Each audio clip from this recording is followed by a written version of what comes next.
جس میں اللہ تعالیٰ فرماتا ہے لقد جاءکم رسول من انفسکم عزیز علیہ ما عنتم حریص علیکم بالمؤمنین رؤوف الرحیم، تحقیق کہ تمہارے پاس ایک ایسا رسول آیا جسے تمہارا تکلیف میں پڑنا دیکھا نہیں جاتا، اس رسول کو برداشت نہیں ہوتا تمہارا تکلیف میں پڑنا۔ ایک صفت میرے رسول کی یہ بتائی، عزیز علیہ ما عنتم، رسول کو یہ گوارا ہی نہیں ہوتا کہ امت تکلیف میں ہو۔ حریص علیکم بالمؤمنین، اور اس رسول کی دوسری عادت یہ ہے کہ اگر سب سے زیادہ کسی بات کی وہ رسول طلب رکھتا ہے تو صرف تمہارے ایمان کی، کہ تم ایمان والے ہو جاؤ۔ اور پھر تیسری چیز رب تعالیٰ فرماتا ہے رؤوف الرحیم، نہایت ہی نرم دل اور رحم کرنے والا شفیق رسول تمہارے پاس آیا۔ یہ تین صفات لے کر کے میرے مصطفیٰ تشریف لائے۔ میرے عزیزوں، آج پھر سے میں نوجوانوں کو بیدار کرتا ہوں، تمہیں پتہ ہے کہ تمہارے درد پر ہاتھ رکھنے والا کون ہے؟ آج تمہارا حقیقی مسیحا کون ہے؟ کون ہے جو تمہارے کرب کو، تمہارے غم کو سمجھ سکتا ہے؟ آج دنیا میں کوئی نہیں ہے جس کے سامنے جا کر ذکر کرو گے وہ مذاق اڑائے گا۔ تم اپنے غم کی داستان کسی کو سناؤ گے تو کل وہ 4 لوگوں میں کہے گا دیکھا فلاں کیسی بلا میں مبتلا ہے۔ لیکن ایک ذات محمد الرسول اللہ کی ہے، میرے آقا صلی اللہ تعالی علیہ وسلم، جن کی صفت ہی قرآن یہ کہتا ہے کہ تمہارا تکلیف میں پڑنا رسول کو دیکھا نہیں جاتا۔ ایک حدیث کا مفہوم میں بتا رہا ہوں، ایک حدیث کا مفہوم فرماتے ہیں میرے آقا صلی اللہ تعالی علیہ وسلم کہ اگر کسی امتی کے تلوے میں کانٹا بھی چبھ جائے تو اس کے درد کا احساس حضور کو ہوتا ہے، حضور اس کا احساس کرتے ہیں۔ لیکن یہ امت کا کیا، کبھی رسول پاک صلی اللہ علیہ وسلم کی عزت کا بھی احساس نہیں رکھتی، ان کے ناموس کا، ان کی محبت کا خیال نہیں رکھتی۔ سب کو اپنی اپنی من مانی کرنی ہے، اپنی طبیعت کی سننی ہے، مجھے اپنی خواہشات پہ جینا ہے۔ حضور کیا چاہتے ہیں وہ کسی کو نہیں چاہیے آج۔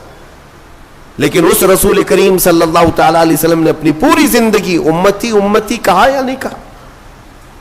ہر گھڑی امتی امتی کہا۔ معراج کی شب میں بھی جا کر کے میرے آقا نے اللہ کی بارگاہ میں یہی سوال کیا کہ مولا میری امت کی بخشش میرے حوالے فرماتے۔ معراج کی شب میں قبر کی گود میں بی بی آمنہ کے ہاں دودھ پینے کے ایام میں، اور پھر مدینہ طیبہ کے احوال میں رسول کریم صلی اللہ تعالی علیہ وسلم نے سب سے زیادہ یاد کیا ہم جیسے نکموں کو یاد کیا، ہم جیسے گنہگاروں کو یاد کیا، بلکہ رویا بھی کرتے تھے اپنی امت کی یاد میں۔ اعلیٰ حضرت فاضل بریلوی رضی اللہ تعالیٰ عنہ فرماتے ہیں اللہ کیا جہنم اب بھی نہ سرد ہوگا، رو رو کے مصطفیٰ نے دریا بہا دیے۔ کس بات پر رویا کرتے تھے؟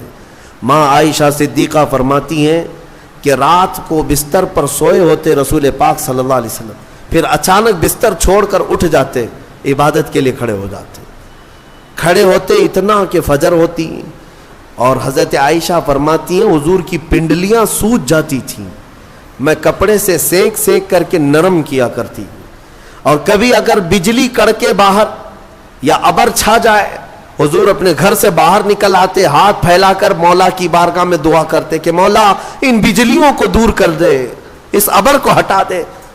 حضرت عائشہ فرماتی ہے میں پوچھا کرتی کہ میرے آقا آپ جب بھی بجلیاں کڑکتی ہیں ابر چھاتا ہے تو کیوں گھبراتے؟ آپ فرماتے اے عائشہ پچھلی امتوں پر جب بھی عذاب آتا تھا تو پہلے بجلیاں آتی تھی پھر ابر چھاتا تھا، تو میں اسی بات کا خوف رکھتا ہوں کہ کہیں یہ ابر اور یہ بجلیاں میری امت پر عذاب نہ بن جائیں۔ میں اللہ کی بارگاہ میں دعا کر کے ان چیزوں کو ٹال دیا کرتا ہوں۔ کون ہے؟ اسی لیے اعلیٰ حضرت نے فرمایا تھا جو نہ بھولا ہم غریبوں کو رضا، یاد اس کی اپنی عادت کیجیے۔ اے سنی مسلمانوں، اگر حضور کو یاد نہ کرو گے تو پھر کس کو یاد کرو گے؟ نبی پاک صلی اللہ تعالی علیہ وسلم کے متعلق ایک بات میں صرف اتنی کہہ دوں، رونگٹے کھڑے ہو جاتے ہیں، جسم میں کپ کپی طاری ہو جاتی ہے۔ وہ وقت جب آپ کا آخری تھا، ظاہری دنیا سے رخصتی کا وقت ہے. حجرہ عائشہ میں میرے آقا آرام کر رہے ہیں, بخار کی شدت ہے, ملک الموت اندر داخل ہوئے, حضور کی اجازت سے روح قبض کرنے آئے تھے. یہ سکرات کا جو وقت ہوتا ہے نا, نزع کا وقت, بہت شدید ہوتا ہے. آپ ایکسپلین میں نہیں کر سکتا کہ وہ وقت کیسا ہوتا ہے, کیونکہ جو جھیلا ہے وہ پھر واپس آیا نہیں بتانے کے لیے. نزع کا وقت, اس میں انسان اپنے ماں باپ کو بھول جاتا ہے, پہچان نہیں پاتا اپنے بیٹوں کو بیٹیوں کو, حتیٰ کہ بعض نزع کی کیفیت اتنی سخت ہوتی ہے کہ اپنا نام بھول جاتا ہے, نہیں یاد رہتا, اپنے آپ کو بھول جاتا ہے نزع کے وقت. لیکن میرے مصطفیٰ کریم صلی اللہ تعالی علیہ وسلم اس کیفیت میں, جب نزع کا وقت تھا, ملک الموت قریب آئے تو کیا پوچھا جانتے ہیں؟ پوچھتے ہیں, اے اسرائیل, یہ نزع کا وقت بڑا سخت ہوتا ہے, بہت درد والا ہوتا ہے, بتا تو ذرا کیا میری امت کو بھی اس حالت سے گزارا جائے گا؟ جو نہ بھولا ہم غریبوں کو رضا. اس کیفیت میں ہر کوئی اپنے آپ میں رہتا ہے. اگر وہ رسول نزع کے وقت بھی اگر اپنی امت کو یاد کرتے ہوں تو کیا امت پر اتنا بھی حق نہیں ہے کہ آج اپنے حبیب پاک کی عزت کے لیے اور حضور پاک صلی اللہ تعالی علیہ وسلم کی ناموس کے لیے جو بہانے بازیاں کی جا رہی ہیں؟ میرے عزیزوں, بہرحال کہنے کو بہت ساری چیزیں ہیں. بعض کو ایسا لگتا ہوگا کہ ہم کوئی فیلڈ بنا رہے ہیں, ہمارا اب بچا کیا ہے.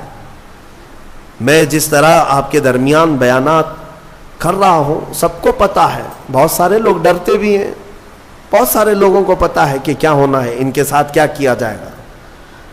لیکن میں صرف یہی چیز محسوس کرتا ہوں, جب تک اللہ نے آواز دی ہے یا جب تک اللہ نے طاقت دی ہے, یہ امانت منتقل کر دی جائے, ورنہ قبر میں جا کر میرے مصطفیٰ کریم صلی اللہ علیہ وسلم کی بارگاہ میں شرمندہ نہ ہونا پڑے, ذلیل و رسوا ہونا نہ پڑے. کیونکہ سامنا تو اس رسول کا کرنا ہی ہے, قبر میں ہو یا حشر میں ہو. اگر رسول کریم صلی اللہ تعالی علیہ وسلم نے پکڑ کر پوچھ لیا, کیا تو اسی جگہ سے آیا ہے جہاں سے مجھے گندی گالیاں دی جاتی تھیں اور تو سن کر کے خاموش رہا کرتا تھا, ہمارے پاس جواب کیا رہ جائے گا؟ اے میرے عزیزوں, بات میں صرف اتنی عرض کرنا چاہتا ہوں کہ قرآن اس رسول کے بارے میں کہتا ہے, عزیز علیہ ما عنتم. اس رسول کو تمہارا تکلیف میں پڑنا برداشت نہیں. تمہارا تو تمہارا, وہ ایک لکڑی کے رونے کو بھی برداشت نہیں کرتے, وہ ایک ہرن کے رونے کو برداشت نہیں کرتے. امتی تو بہت الگ بات ہے. حدیث میں ملتا ہے, جس لکڑی کو پکڑ کر میرے آقا خطبہ دیتے تھے جمعہ کو, ایک بار حضور نے چھوڑ دیا اس کو, وہ لکڑی رونے لگی اور اس کی آواز پوری مسجد میں آ رہی تھی. حضور بیچ خطبے سے اتر آئے اور جا کر کے اس لکڑی کو اٹھایا, سینے سے لگایا. صحابہ نے پوچھا, حضور یہ کیا بات ہے؟ کہا, جو تم آواز سن رہے تھے یہ لکڑی کے رونے کی آواز ہے. کیوں رو رہی تھی؟ اس لیے کہ مجھ سے جدا ہونے کے غم میں رو رہی تھی. میں اس کو اپنے ہاتھ میں رکھا کرتا تھا اور چھوڑ دیا تو میرے غم میں رو رہی تھی, لیکن اس کا رونا مجھ کو دیکھا نہ گیا, میں خطبے سے اتر آیا. وہ رسول ہے. اگر ایک لکڑی جدائی کے غم میں روئے تو میرے آقا ممبر سے نیچے آ جائیں. امتی روئے تو کیا وہ رسول ہمارے خوابوں میں نہیں تشریف لائیں گے؟ اسی لیے علامہ عبد الرحمن جامی نے رو رو کر کے یہ لکھا تھا, تنم فرسودہ جاں پاراز ہجراں یا رسول اللہ, دلم پشمردہ آواراز عصیاں یا رسول اللہ. وہ ملا عبد الرحمن جامی ایک عاشق رسول تھا, ایک فنا فی الرسول. یہ نعت فارسی کی ہے, کبھی ہو سکے تو ترجمہ پیش کروں گا, جس کے ایک ایک لفظ میں مٹھاس ہے, ایک ایک لفظ میں درد ہے. حج پہ جا کر کے علامہ عبد الرحمن جامی نے نعت لکھا اور کہا کسی کو نہیں سناؤں گا, سب سے پہلے جا کر میرے مصطفیٰ کے روضے پر سناؤں گا, حضور کے روضے پر کھڑا ہو کر کے سناؤں گا. اس میں کہا کیا گیا ہے, تنم فرسودہ جاں پاراز ہجراں یا رسول اللہ. اے اللہ کے رسول, میرا جسم ٹکڑے ٹکڑے ہو رہا ہے اور میری جان پھٹ چکی ہے. کس بنیاد پر؟ آپ سے دوری اور آپ کی جدائی میں, آپ سے دوری اور آپ کی جدائی میں. گناہوں کی وجہ سے میرا دل مرجھا رہا ہے. اے اللہ کے رسول کرم فرما دیں. اور پھر کہتے ہیں علامہ عبد الرحمن جامی، چسوئے من گزر آری من مسکین ناداری، فدائے نقش نالینت کنم جاں یا رسول اللہ. اے اللہ کے نبی، کبھی مجھ جیسے مسکین اور غریب آدمی کے گھر کی طرف آپ کا گزر ہو جائے. میرے پاس کچھ ہے نہیں، کوئی دولت رکھتا نہیں، اگر ایک بار مجھ مسکین کے گھر کی طرف سے آپ کا گزر بھی ہو جائے یا رسول اللہ، یہ عبد الرحمن جامی جہاں آپ کے قدم پڑیں گے اس قدم کے نقشے پر اپنی گردن قربان کرے گا. فدائے نقش نالینت کنن جاں یا رسول اللہ، میں اپنی جان وہاں پر پیش کر دوں گا جہاں جہاں آپ کے نالے پاک کا نقش پڑے گا. تو یہ نعت لکھ کر کے وہ پہنچے تھے. لیکن جانتے ہیں روایات یہ بتاتی ہیں کہ مکہ سے مدینہ جب جانے کا ان کا وقت ہوا عبد الرحمن جامی کا، میرے آقا صلی اللہ علیہ وسلم مکہ کے ایک گورنر کے خواب میں آئے اس وقت جو شریف مکہ تھے، اور جامی کا حلیہ بتا کر کے کہا اس کو مدینے آنے مت دینا.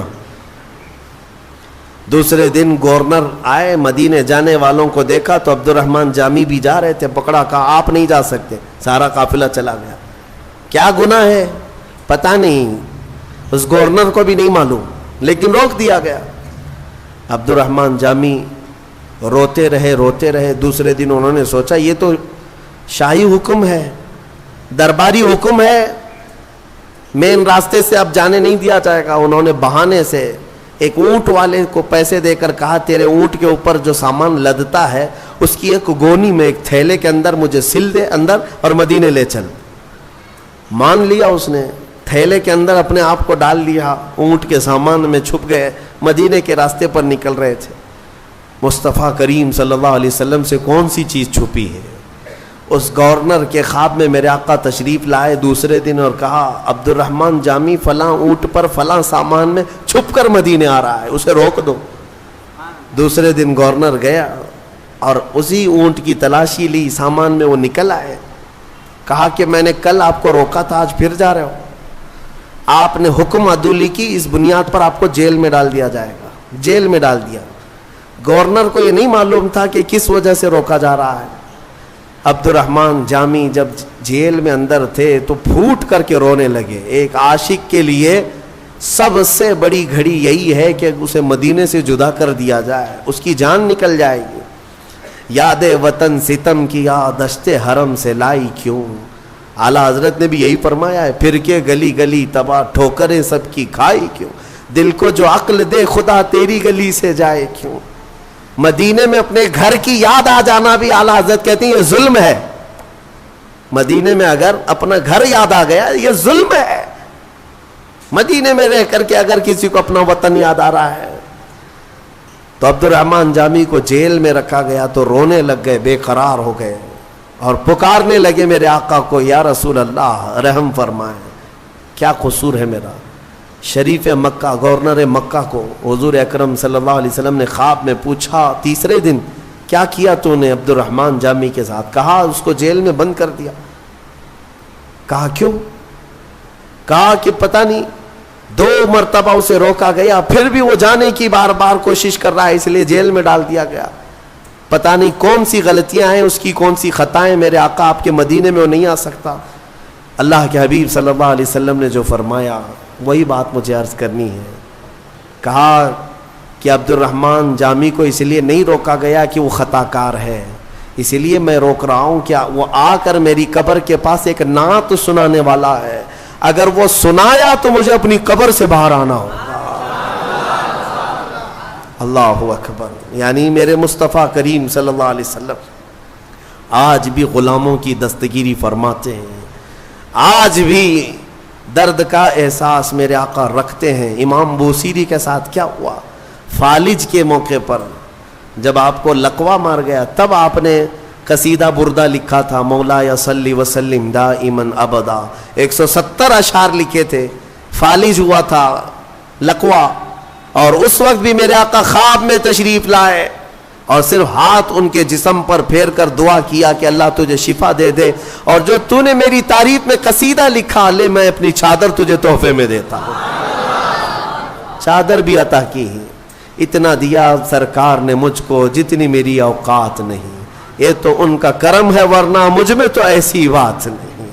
میرے کریم سے اگر قطرہ کسی نے مانگا دریا بہا دیے ہیں، دربے بہا دیے ہیں۔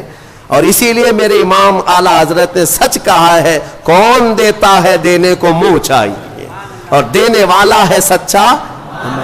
میرے آقا صلی اللہ علیہ وسلم کو اگر تم نہیں محسوس کر پائے تو آج آ جاؤ، اس آیت کو پڑھو۔ حضرت ابوبکر شبلی رحمۃ اللہ علیہ، اس بات پر میں سمیٹتا ہوں گفتگو کو، حضرت ابوبکر شبلی یہ سلسلہ قادریہ کے بڑے بزرگ ہیں، غوث پاک کے دادا مرشد ہوتے ہیں۔ حضرت ابوبکر شبلی رحمۃ اللہ تعالی علیہ، آپ نے خواب میں ایک عالم دین کو دیکھا، نہیں، ایک عالم دین نے خواب میں حضرت ابوبکر شبلی کو دیکھا کہ رسول کریم صلی اللہ تعالی علیہ وسلم کے بالکل بغل میں بیٹھے ہوئے، گھٹنے سے گھٹنا لگا کر کے بیٹھے ہوئے۔ تو وہ صبح اٹھ کر کے دوڑے آئے اور حضرت شبلی کے پاس کہا کہ میں نے اس حالت میں آپ کو دیکھا خواب میں، رسول کریم صلی اللہ تعالی علیہ وسلم سے اتنے قریب آپ بیٹھے ہوئے۔ وہ رونے لگے، کہا کہ تم نے جو دیکھا وہ صحیح ہے؟ پھر پوچھا آپ کیا کرتے ہیں، مجھے بھی تو بتائیں۔ حضرت شبلی نے یہ فرمایا، میں ہر فرض نماز کے بعد یہ پڑھتا ہوں، لقد جاءکم رسول من انفسکم عزیز علیہ ما عنتم حریص علیکم بالمؤمنین رؤوف الرحیم۔ میرا یہ عمل ہے، بس اسی کی پابندی کی بنیاد پر میرے آقا نے مجھے اتنا قریب کیا کہ جب بھی دیدار ہوتا ہے حضور کا تو مجھے بالکل قریب بٹھایا کرتے ہیں۔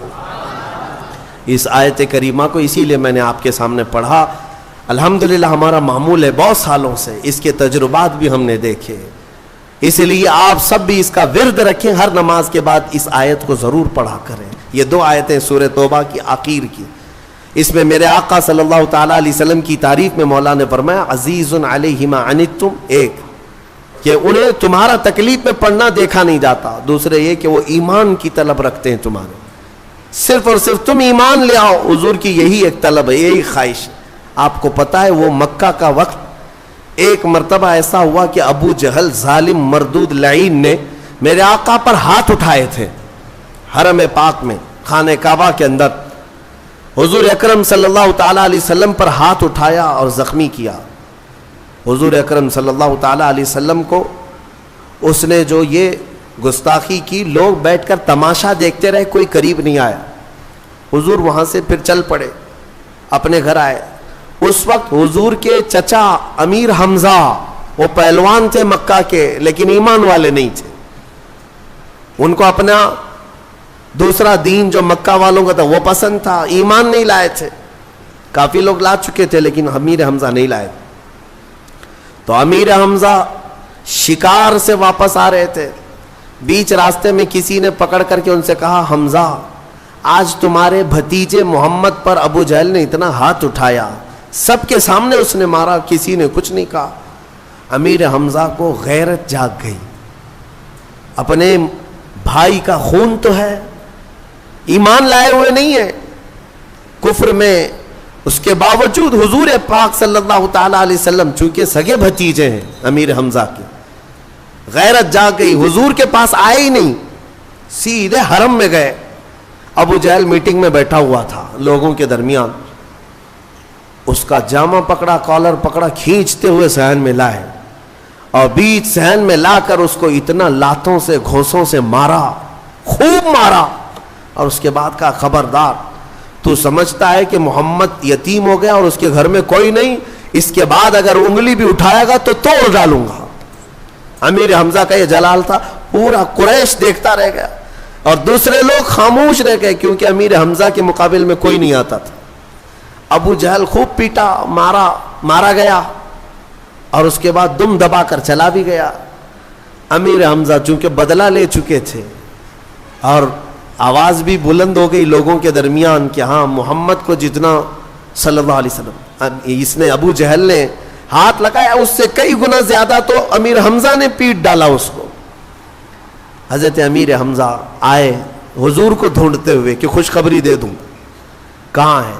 حضور ایک جگہ بیٹھے ہوئے تھے، آئے، کہا بھتیجے آج کا حادثہ مجھے پتا چلا کہ اس مردود نے تم پر ہاتھ اٹھایا، مجھ سے برداشت نہیں ہوا، میری غیرت نہیں، گوارا نہیں کیا، میں آتا بھی تم سے ملنے تو کیسے آتا، اس لیے سیدھے میں شکار سے حرم میں گیا اور پہلے اس کو اچھی طرح سے پیٹا ہوں، لوگوں سے پوچھو، خوب مارا ہوں، اور پھر تمہارے پاس آیا ہوں، بدلہ لے چکا ہوں۔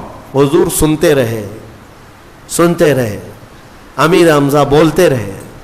پھر تھوڑی دیر کے بعد امیر حمزہ نے کہا کہ بھول جاؤ غم کو، اب مسکرا تو دو، اب مسکرا تو دو۔ حضور کی مسکراہٹ کے طلبگار تھے، آپ مسکرا دو، ابھی جو ہو گیا ختم، میں نے بدلہ لے لیا آپ کی طرف سے۔ میرے آقا نے چہرہ اٹھایا اور پوچھا، حمزہ آپ میری خوشی چاہتے ہو، میری مسکراہٹ چاہتے ہو؟ کہا ہاں۔ میرے آقا نے فرمایا بدلے سے میں نہیں مسکراؤں گا، ایک بار آپ ایمان لے آؤ میں مسکرا دوں گا۔ کلمہ طیبہ پڑھو۔ امیر حمزہ کہتے ہیں دنیا کا کوئی انسان ایسا نہیں ہوگا کہ وہ اپنے دشمن سے بدلہ لے لینے کے بعد خوش نہ ہوتا ہو، صرف میں نے محمد کو دیکھا، وہ جیتے ہیں تو بدلہ لینے کے لیے نہیں بلکہ لوگوں کے ایمان کی طلب میں جیتے ہیں۔ وہی قرآن کہتا ہے حریص علیکم بالمؤمنین، وہ رسول تمہارے پاس آیا ہے جسے صرف تمہارے ایمان کی طلب ہے، تمہارے ایمان کی طلب۔ اور رؤوف الرحیم، نہایت ہی نرم اور نہایت ہی شفقت کرنے والا۔ اسی لیے اعلیٰ حضرت کے کبھی اشعار پڑھو تو سمجھ میں آئے گا، وہ اتنا رحم کرنے والے رسول ہیں، اتنا رحم۔ میاں آپ آزما کر کے دیکھ لینا، کسی کے ساتھ دھوکہ کیا ہو، کسی کی بات آپ نے ٹال دیا ہو، ایک بار کسی نے آپ کو 100 روپے دیے، 1000 روپے دیے، 10,000 روپے دیے، نہیں لوٹائے، دوسری بار جاؤ اس سے مانگنے کے لیے، دروازہ بند کر لے گا، راستہ کاٹ لے گا۔ ہاں اگر کسی کے ساتھ آپ کے جھگڑے ہو چکے ہوں، کیا پھر دوبارہ آپ اس کے سامنے جاتے ہیں؟ انسانوں کے حالات تو یہ ہیں، لیکن میرے مصطفیٰ کریم صلی اللہ علیہ وسلم کے رحم کا حال یہ ہے، رحم کا حال یہ ہے۔ اعلیٰ حضرت فرماتے ہیں کر کے تمہارے گناہ مانگے تمہاری پناہ، اور تم کہو دامن میں آ، تم پہ کروڑوں درود۔ گندے نکمے کمی مہنگے ہیں کوڑی کے تین، کون ہمیں پالتا، تم پہ کروڑوں درود۔ یا رسول اللہ بے ہنر و بے تمیز کس کو ہوئے ہیں عزیز، بے ہنر و بے تمیز کس کو ہوئے ہیں عزیز، ایک تمہارے سوا تم پہ کروڑوں درود۔ بخش دو جرم و خطا تم پہ کروڑوں درود۔ میرے آقا صلی اللہ تعالیٰ علیہ وسلم کا ہی یہ رحم کا معاملہ ہے۔ امت 1000 گناہ کرنے کے بعد بھی ایک بار دربار میں آتی ہے تو میرے آقا اسے بلا لیا کرتے ہیں۔ آتا ہے فقیروں پہ انہیں پیار کچھ ایسا، خود بھیک دے اور خود کہیں منگتے کا بھلا ہو۔ اور پھر قیامت کے دن بھی کچھ لوگوں کو فرشتے پکار رہے ہوں گے، فلاں بن فلاں کہاں ہے، میدان میں دکھ نہیں رہا ہے، پکڑ لاؤ، اس کا جرم ہے، فلاں مجرم ہے۔ جرم کی وجہ سے فرشتے ڈھونڈ رہے ہوں گے۔ فرشتوں کو ڈھونڈنے میں کوئی محنت لگنی ہے، وہ جہاں سے چاہیں گے اٹھا لیں گے، لیکن کچھ مجرموں کو میدان میں ڈھونڈا جا رہا ہوگا لیکن وہ مجرم مل نہیں رہے ہوں گے، تو پھر اسی کو امام زمن کہتے ہیں ڈھونڈا ہی کرے صدر قیامت کے سپاہی، وہ کس کو ملے جو تیرے دامن میں چھپا ہو۔ کچھ لوگوں کو میرے آقا اپنی چادر میں چھپائے ہوئے ہوں گے، یہ حدیث پاک میں موجود ہے، حدیث پاک میں۔ ان سے زیادہ رحم کا معاملہ ہمارے ساتھ کون کر سکتا ہے بتاؤ؟ حضور صحابہ سے کہتے ہیں تم قیامت کے دن مجھے اگر دیکھو گے تو کس حالت میں دیکھو گے؟ میرے آقا فرماتے ہیں میری حالت یہ ہوگی کہ میرے کندھے پر چادر پڑی ہوگی، میری کندھے پر ایک چادر ہوگی اور چادر کندھے سے کھسک کھسک کر گر رہی ہوگی، میں ایک ہاتھ سے اپنی چادر سنبھال رہا ہوں گا اور دوسرے ہاتھ سے اپنے امتیوں کو پکڑ رہا ہوں گا۔ عزیز بچے کو ماں جس طرح تلاش کرے، خدا گواہ ہے یہی حال آپ کا ہوگا۔ جیسے عزیز بچے کو ماں یہاں ڈھونڈتی ہے کہاں ہے میرا بچہ، حضور اکرم صلی اللہ علیہ وسلم قیامت کے دن اپنی امتیوں کو ڈھونڈ رہے ہوں گے۔ جو رسول یہاں بھی رحم کرے اور قبر میں ہمارے پہنچنے کے بعد نکیرین سے پہلے ہی آ جائے اور پھر حشر میں ہماری سفارش کرے، تو اے سنی مسلمانوں بتاؤ کیا اس رسول کی یاد کرنا ہم پر حق نہیں ہے؟ کیا ہم پر فرض نہیں ہے؟ ہمارے لیے یہی تو ہمارا عین شیوا بن جائے، ہمارا دستور العین بن جائے، زندگی کا ہمارا مین مقصد یہ بن جائے کہ دم میں جب تک دم ہے ذکر ان کا سناتے جائیں گے، دم میں جب تک دم ہے ذکر ان کا سناتے جائیں گے. اسی بات پر میں گفتگو ختم کرتا ہوں. آج لے ان کی پناہ، آج مدد مانگ ان سے، کل نہ مانیں گے قیامت میں اگر مان گیا. اے میرے عزیزوں، اسی میں عافیت ہے، اسی میں برکت ہے کہ اس بات پر جمے رہو اور اسی بات پر دنیا سے جاؤ. انہیں جانا، انہیں مانا، نہ رکھا غیر سے کام، للہ الحمد میں دنیا سے مسلمان گیا. وآخر دعوانا ان الحمد للہ رب العالمین.